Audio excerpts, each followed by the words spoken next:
আলিপুরদুয়ার জেলার প্রত্যন্ত গ্রাম শিলাবাড়ি হাটে বসন্ত উৎসব পালন করলো কলেজের ছাত্রছাত্রীরা। দেখুন সেই প্রতিবেদন। ফুটুক না ফুটুক আজ বসন্ত। ইতিমধ্যেই সারা পশ্চিমবঙ্গ জুড়ে শুরু হয়ে গিয়েছে বসন্ত উৎসব। আজ দোল পূর্ণিমার শুভতিথিতে পলাশবাড়ির একদম যে প্রান্তিক গ্রামাঞ্চল বললেই চলে, সেই গ্রামের কলেজ পড়ুয়ার মনে আদম্য ইচ্ছা শক্তিকে সাথে নিয়ে তারা বিগত 8 বছর যাবৎ করে চলেছে বসন্ত উৎসব। এবার তাদের 8ম বর্ষে তারা পদার্পণ করলো। দিদি, এই যে বসন্ত উৎসবে আপনারা প্রত্যেক বছর কয়েকজন যুবতী মূলত মিলে এই বসন্ত উৎসব পালন করেন, তো এই বিষয়ে কি বলবেন?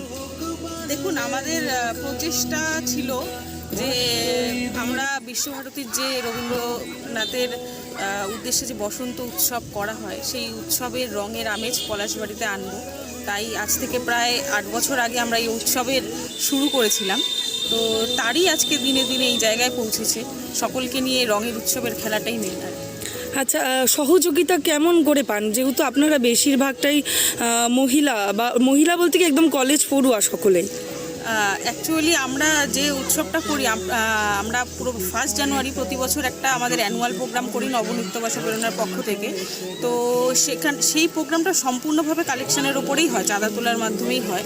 এবং আপামর পলাশবাড়ির যারা রয়েছেন প্রত্যেকে আমাদের এই বসন্ত উৎসবে এবং আমাদের যে অ্যানুয়াল প্রোগ্রাম হয় তাদের সর্বপ্রকার সহযোগিতাতেই আমাদের অনুষ্ঠানটা হচ্ছে।